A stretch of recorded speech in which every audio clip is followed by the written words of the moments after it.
ओम।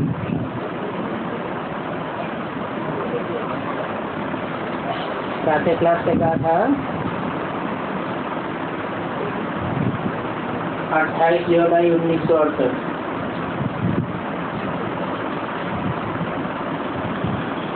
बात चल रही थी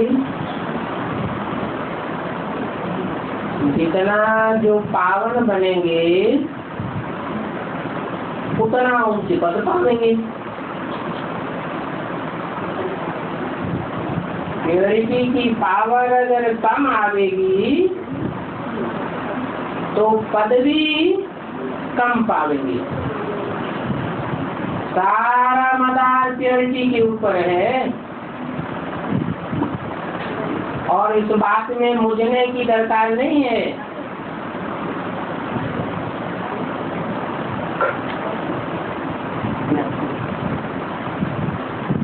पवित्र बनने का रास्ता भी बताते हैं। एक एवर प्योर बाप को याद करो तो तुम पवित्र बन जा रहे हैं। बाप तो एक ही बात कहते हैं, पवित्र बनने के लिए कि मुझे याद करो। माम एकम याद करो, कोई दूजम याद न करो। मैं गारंटी करता हूँ कि अगर तुम माम एकम याद करेंगे तो तुम बिना सजा खाए घर चले जाओगे। धर्मराज की कोई भी सजा नहीं खानी पड़ेगी, सिर्फ याद करने मात्र से ही तुम्हारी विकर्म भस्म हो जाएंगे। अगर याद नहीं करेंगे तो धर्मराज की सजाएं खानी पड़ेंगी और जितनी जास्ती सजाएं खावेंगे उतना जास्ती तुम्हारा पद भ्रष्ट हो जाएगा।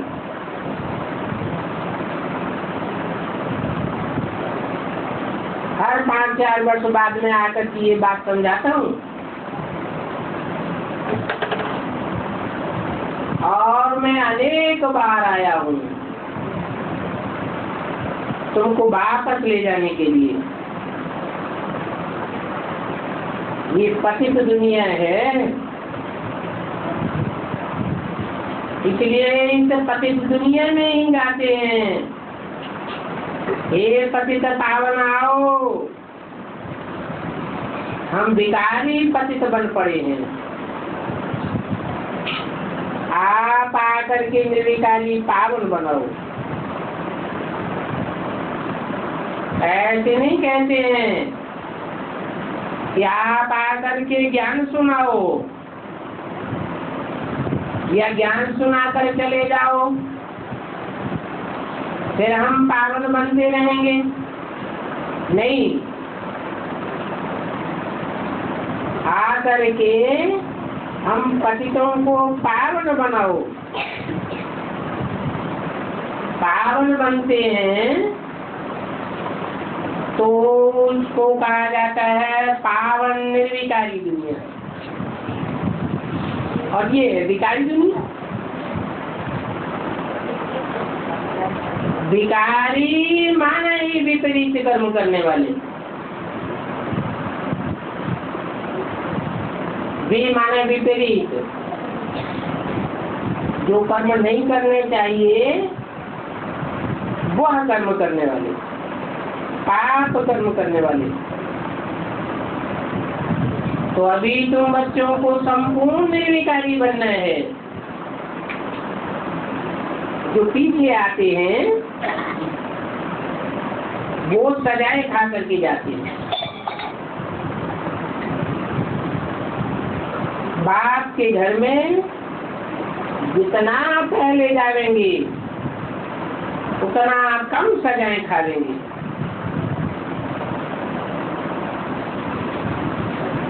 जो जाति सजाएं खाते हैं वो पतित दुनिया में आते हैं, या तो फिर ऐसी दुनिया में आते हैं जहाँ 2-4 कलाएं कम हो जाती हैं। उनको फिर पूरा निर्विकारी नहीं कहेंगे, पूरा निर्विकारी उनको कहा जाता है जो पूरी पवित्र दुनिया में आते हैं। 16 कला संपूर्ण, संपूर्ण अहिंसक, मर्यादा पुरुषोत्तम, कैसा उनका श्रेष्ठ लक़ब है। इसलिए बात कहते हैं अभी अभी पुरुषार्थ करके पूरा कर लेना चाहिए। ऐसा ना हो कि पद कम हो जाए और सजाएं जास्ती खानी पड़े।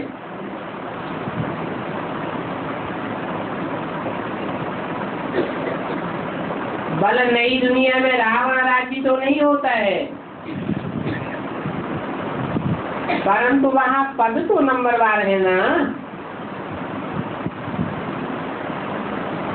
आत्मा में खाद पड़ती है तो फिर उसको शरीर भी ऐसा मिलेगा।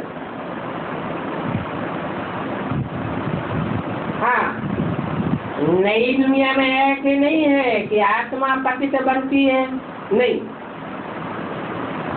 आत्मा में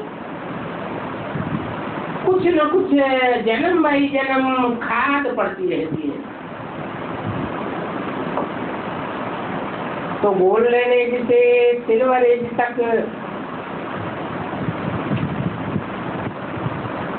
और फिर सिल्वर एज से कॉपर और आयरन एज तक नीचे ही गिरते जाते हैं।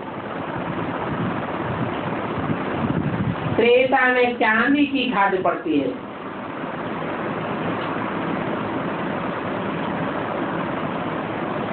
फिर नीचे के युगों में दिन प्रतिदिन और ही जाती चीज खाद पड़ती है। उसे कहते हैं तांबे की खाद, लोहे की खाद। खाद क्या है?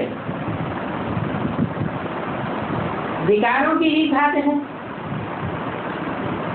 जो विकृत आत्माएं होती हैं, पूरा पुरुषार्थ नहीं कर पाती, पूरी पवित्र नहीं बन पाती, उन आत्माओं के संग की रंग की खाद पड़ती रहती है। तो बाप बहुत अच्छी रीति समझाते हैं।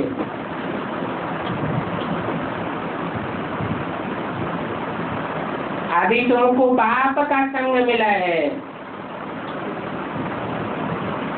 बाप तो संपूर्ण निर्विकारी है। खाद का नाम निशान नहीं, एवर प्योर है। अगर इन बातों को कोई नहीं समझते हैं तो हाथ उठाओ। जिसने 84 का चक्र खाया है उनको ही समझा लेंगे। अगर पूरे 84 का चक्कर नहीं खाया है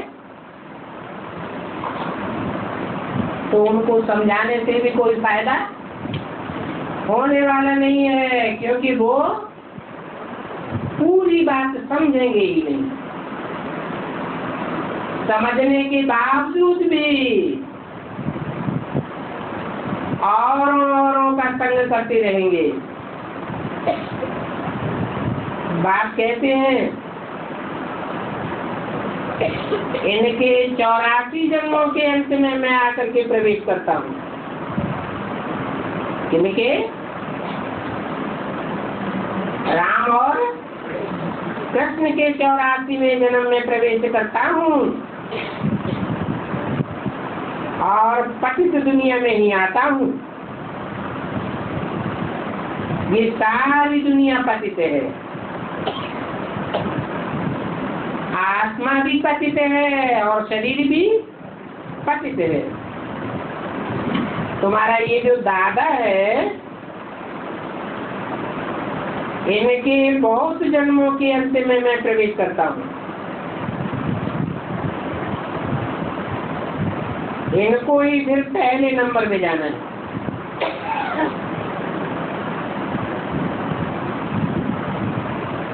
तो ब्रह्मा क्या हुआ?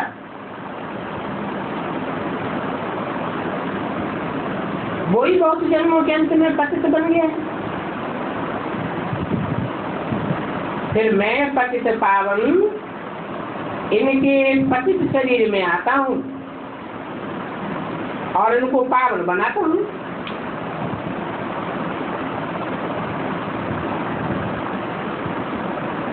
पतित शरीर में आते हैं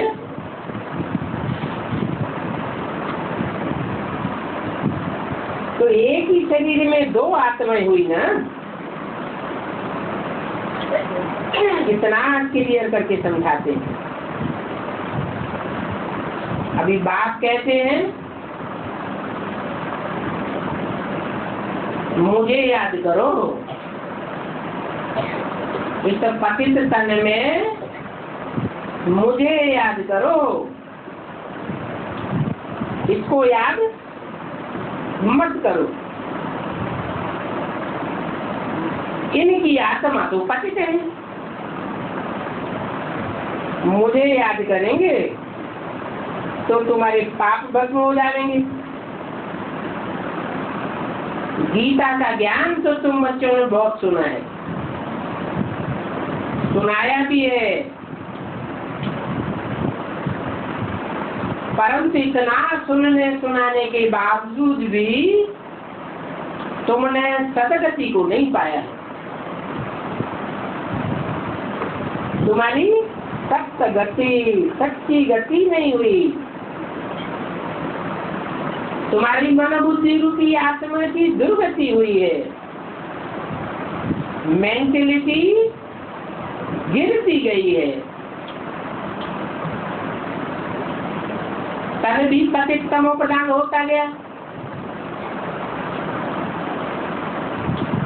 अभी मैं तुम्हारी सदगति करने आया हूँ।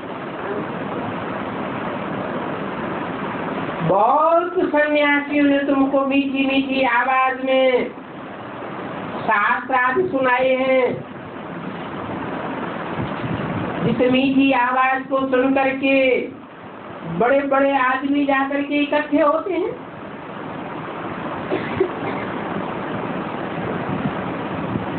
आवाज मीठी, अर्थ कुछ भी नहीं। कितना कलरस है।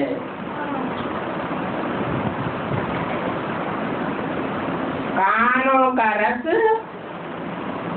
सुनने सुनाने तक सीमित है। बुद्धि में समझ कुछ भी नहीं है। 28 जुलाई 68 की वाणी का तीसरा पेज। भक्ति मार्ग में होता ही है कलरस। और यहाँ तो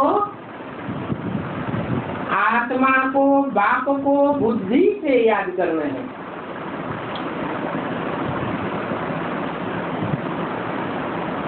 मन बुद्धि से याद करना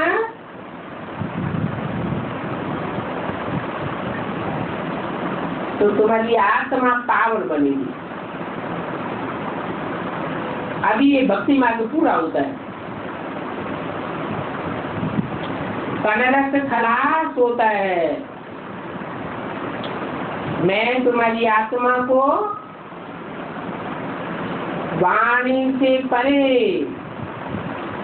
निर्वाण धाम में ले जाने आया हूँ। बाप कहते हैं मैं तुम्हें ऐसा ज्ञान देने आया हूँ जो ज्ञान दुनिया में कोई भी नहीं जानते। और मैं ही ज्ञान का सागर हूँ।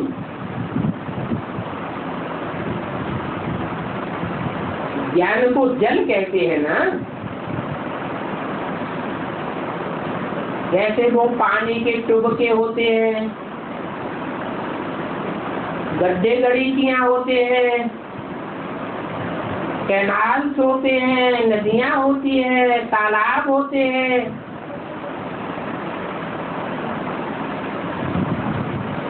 परंतु वो तो छोटे छोटे हैं और उनका पानी रुका हुआ है। मैं तो सागर हूँ, सागर का पानी कभी ठहरा हुआ नहीं रहता। गर्मी पड़ती है तो भाप बन करके कितना ऊंचा हो जाता है, फिर बरसात बन करके नीचे गिरता है। भाप ऊंचे ऊंचे पहाड़ों से टकराती है,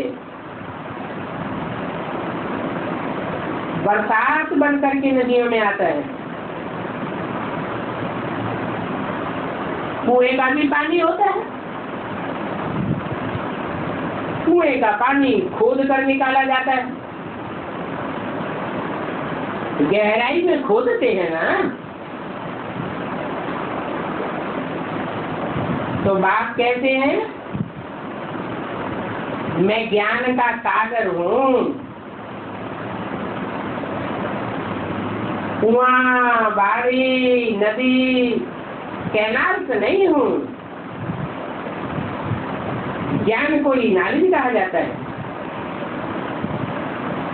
और इस ज्ञान के जरिए तुमको मैं सभी कुछ पढ़ाई पढ़ाता हूँ। 84 का चक्र समझाता हूँ। तुम्हारी बुद्धि में 5000 वर्ष के शक्ति की सारी नाली है।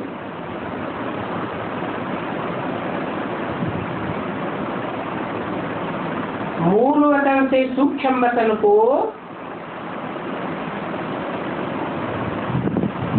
क्रॉस करके तुम स्थूल वतन में आते हो।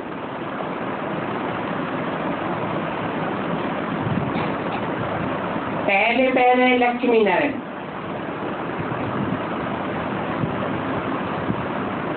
मूल वतन से आने वालों में पहले पहले कौन सी आत्मा है? लक्ष्मी नारायण। फिर उन्हों की डायनेस्टी, राज दरबार होता है ना, उनके नीचे ढेर पदासीन होते हैं। फिर त्रेता में राम सीता का राज्य, वो भी डायनेस्टी चलती है। लक्ष्मी नारायण की डायनेस्टी कितने जन्म? 8 जन्म। और राम सीता की डायनेस्टी 12 जन्म चलती है। परंतु वहाँ जो भी डायनेस्टी चलती है उसमें विकारी बच्चे पैदा नहीं होते हैं। क्यों नहीं होते हैं विकारी बच्चे?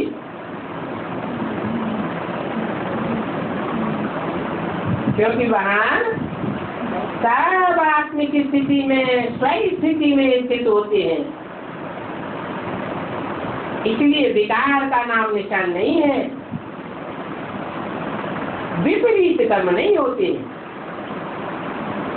परंतु आत्मा सुख तो भोगती है कि नहीं भोगती? सुख तो भोगती है। हाँ, श्रेष्ठ इंद्रियों से सुख भोगते हैं, श्रेष्ठ सुख भोगते हैं, इसलिए विकारी नहीं कहेंगे। वहां रावण राज्य नहीं होता। रावण कहते ही है रुलाने वाले को।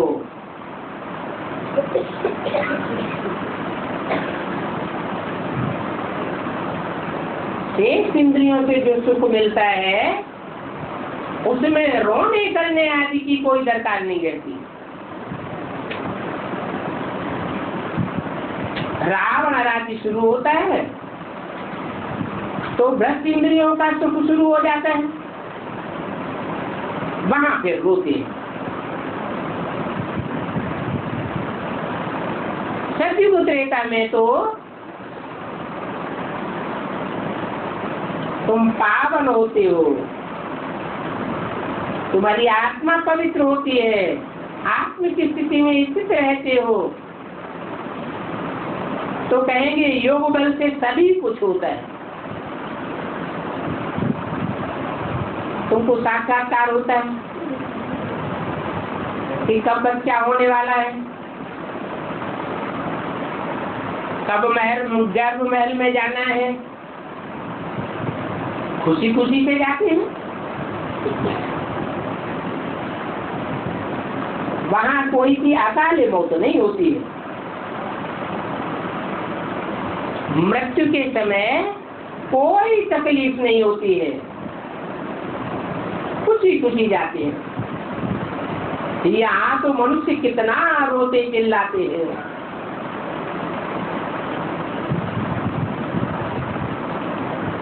क्यों? मृत्यु के समय इतना रोना चिल्लाना क्यों होता है? इसलिए होता है जिसका आदि दुखदाई उसका अंत भी दुखदाई और मध्य भी दुखदाई होता है। यहाँ तो देखो गर्भ जेल में कितनी सजाएं खाते हैं, त्राही करते हैं। वहां तो रोने चिल्लाने की दरकार ही नहीं, बात ही नहीं। हाँ, शरीर तो बदलना ही होता है। पुराना शरीर बदल करके नया लेते हैं। जैसे सर्प का मिसाल है, पुरानी कैंचुल त्यागता है, नई कैंचुल धारण करता है। तो इसमें मुझने करने की बात नहीं है, जाति कुछ पूछने का भी नहीं है। तो अभी बच्चों को पुरुषार्थ करके एकदम पावन बनने लग जाना है। बाप को याद करना कोई मुश्किल बात नहीं है। क्यों मुश्किल नहीं है? सहज है या मुश्किल है? सहज है। बीके में जब पढ़ाई पढ़ते थे बेसिक नॉलेज में, तो चौकड़ी मार के बैठना पड़ता था, खींच के याद करना पड़ता था।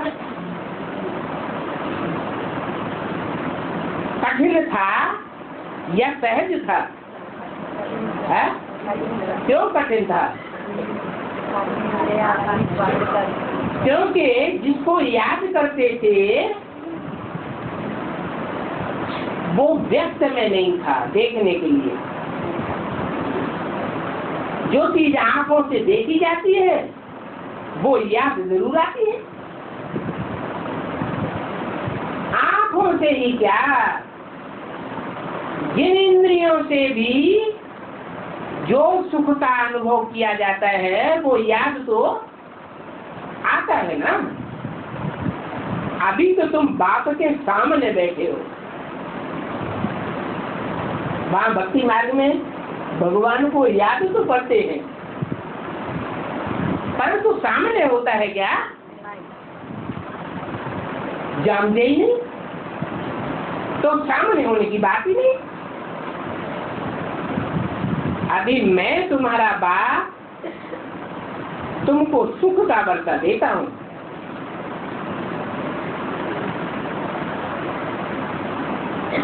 और अविनाशी सुख का वर्षा देता हूं। ऐसे नहीं अल्पकाल का सुख देता हूँ। तो इतना अविनाशी सुख तुम जन्म जन्मांतर का प्राप्त करते हो, तो क्या तुम एक अंतिम जन्म के लिए पवित्र नहीं बन सकते?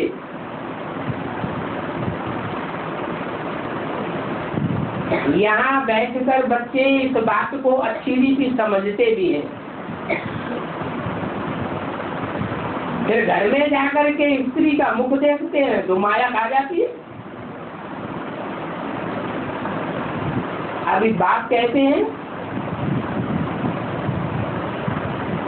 इन आंखों से जो कुछ भी देखते हो कोई में भी ममत्व नहीं रखो, क्योंकि सब विनाश होने का है, कुछ भी रहने का नहीं है। ये सभी कुछ है जो इन आंखों से देखते हो सब खलास हो जाएगा। नहीं तो माया का पांप का पसारा कितना इस दुनिया में फैला हुआ है। उनकी उनकी महल, माड़ियाँ, अटारियाँ, हवाई जहाज, क्या क्या निकला है। अभी तो बाप कहते हैं कि मुझे एक अविनाशी बाप को याद रखना है। चलते फिरते बाप और अपनी राजधानी को याद करना है, साथ ही साथ दैवी गुण भी धारण करने हैं।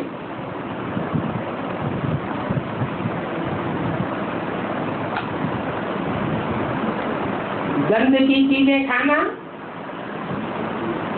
ये आसुरी गुण है। सतयुग में ये मांस, अंडा, शराब आदि ये गंदी चीजें होती ही नहीं। बाप कहते हैं ये विकारी चीजें हैं। शराब तो सब विकारों को खींचती है। अब इन विकारों को छोड़ दो, इसके बदले में हम तुम्हें विश्व की बादशाही देते हैं।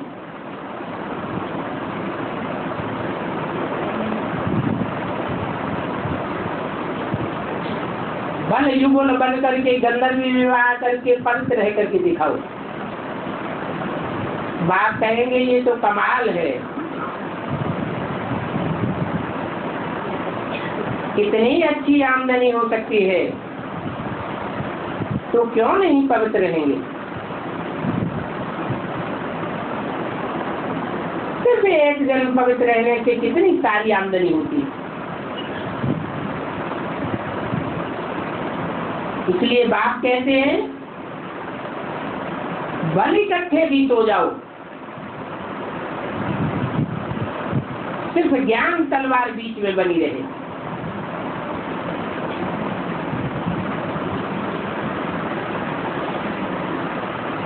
पवित्र रह करके दिखाया तो सबसे ऊंची पद पाए जाएंगे। कहेंगे ये तो बाल ब्रह्मचारी है।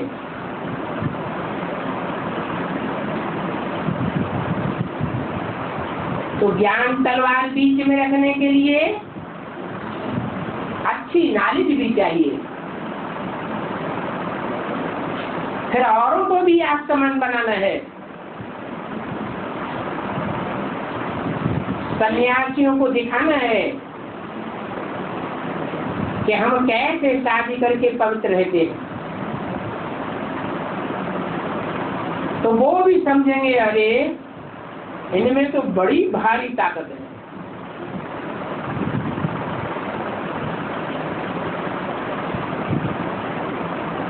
काम जीते जगत जीत कहा जाता है ना।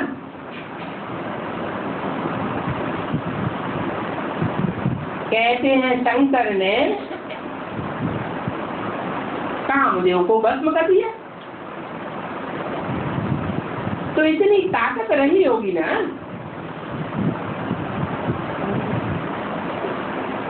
काम तो महाशत्रु है ना, इसलिए कहते हैं कि एक जन्म पवित्र रहने से तुम 21 जन्म विश्व के मालिक बनेंगे। कितनी बड़ी ताकत है, कितनी बड़ी प्राइज तुम बच्चों को मिलती है,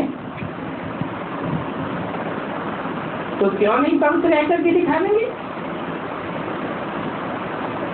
आजकल तो ऐसी दुनिया हो गई है कि बूढ़ों को भी विकार में गिरने की दिल होती रहती है।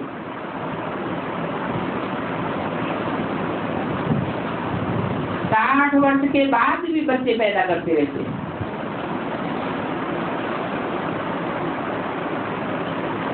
आगे चल के बहुत गंधर्व विवाह भी करके दिखावेंगे। ऐसे भी बहुत निकलेंगे।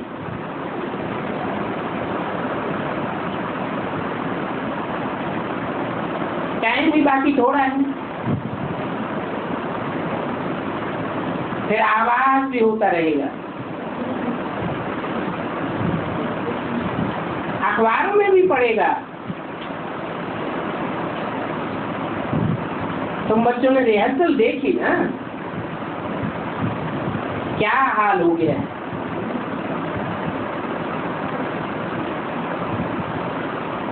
हिरोशिमा नागासाकी में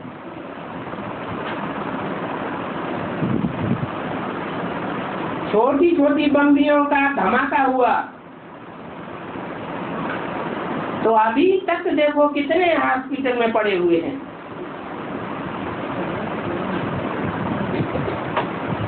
अभी तो ऐसा ऐसा बारूद बनाया है,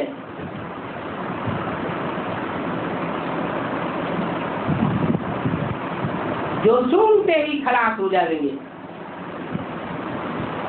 हॉस्पिटल आदि पे पड़े रहने की बात ही नहीं, कोई तकलीफ नहीं होगी, फट से खत्म हो जाएंगे। आगे चल के और भी रिहर्सल होता रहेगा। रिहर्सल होते होते फाइनल होगा।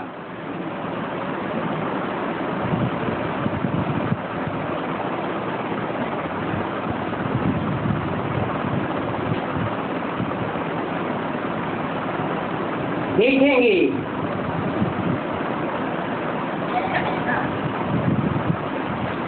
कैसे मौत होती है, और युक्तियां रखते रहेंगे। अभी भी कहते हैं हमारे पास ऐसा बारूद है जो उसकी बदबू से ही खत्म हो जाएंगे। कोई भी हॉस्पिटल आदि नहीं रहेंगे। तो बताओ कौन बैठ कर खिदमत करेंगे?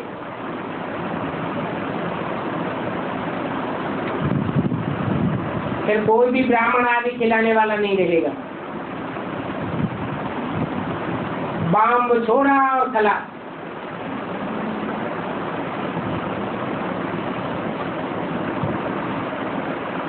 इतने बड़े बड़े बम बनते हैं,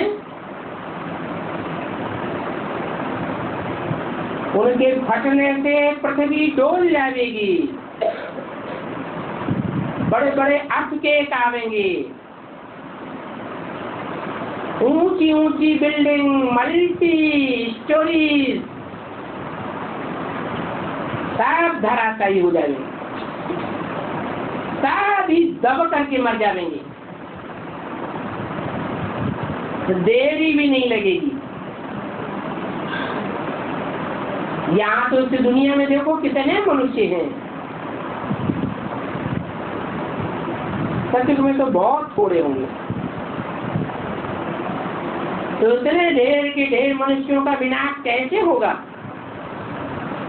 तो आगे चल करके देखना। अभी तो 500-700 करोड़ मनुष्यों की आबादी है।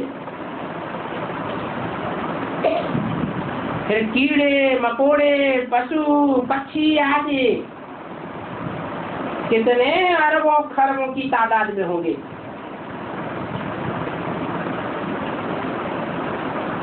एक ही जाति के कितनी नस्ल होती है, वहां तो सिर्फ 9 लाख मनुष्य होंगे।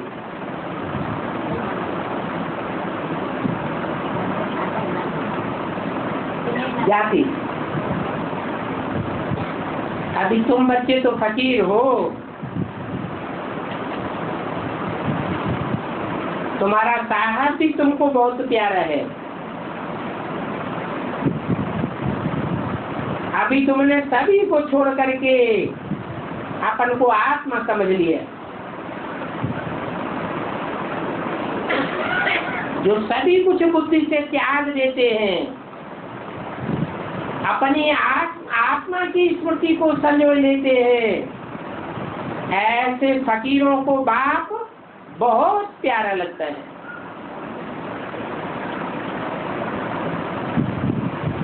सचमुच में तो बहुत छोटा सा झाड़ होगा।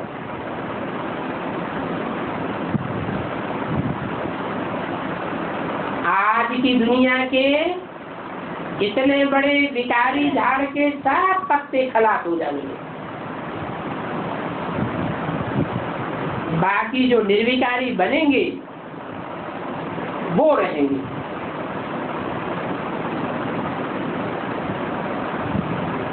ऐसे संगठन को फिर सतयुग कहा जाएगा। विकारी झाड़ के पत्ते सब खलास।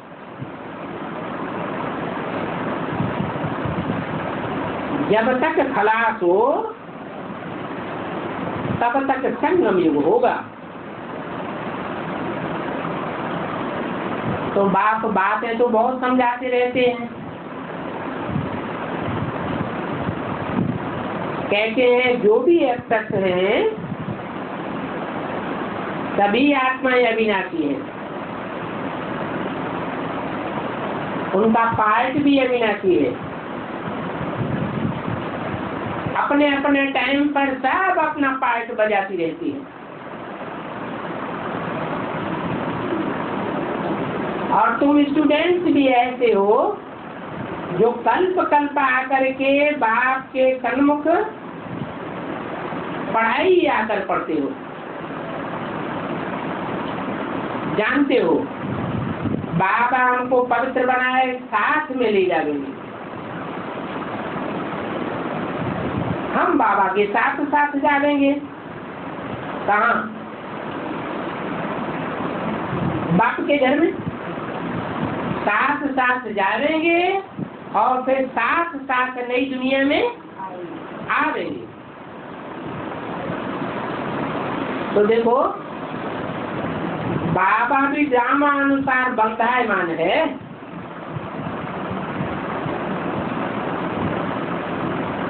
शिव बाप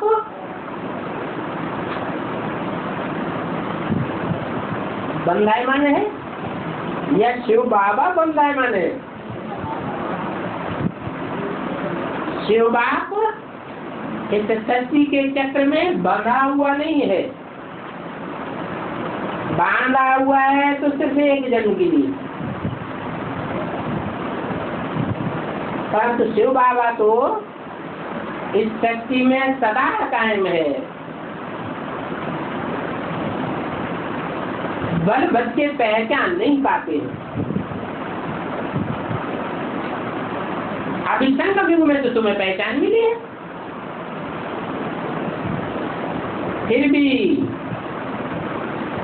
सभी को वापस जरूर ले जाएंगे। इसलिए नाम पड़ा है पांडव सेना। तुम पंडा बाप के बच्चे हो ना।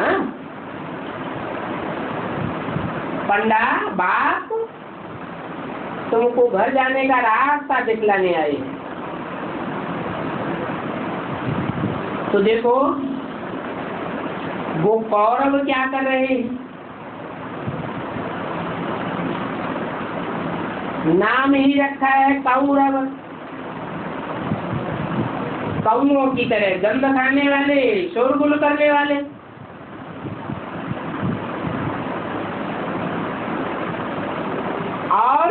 नीचे गिरते जाते हैं और दुनिया को नीचे गिराते जाते हैं। और तुम पांडव देखो क्या कर रहे हो।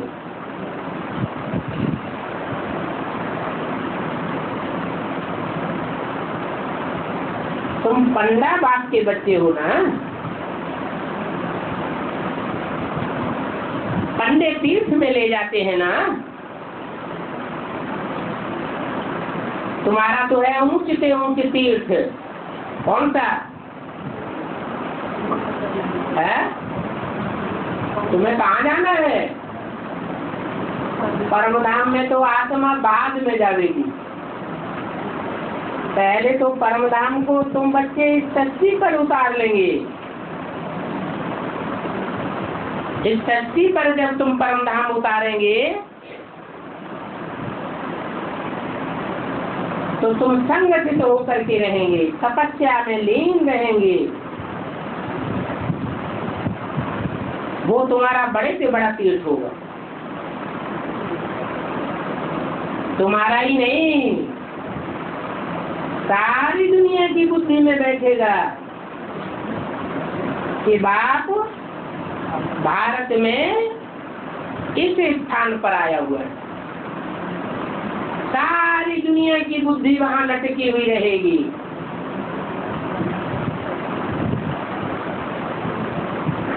अभी तुम बाप से राजभाग ले रहे हो,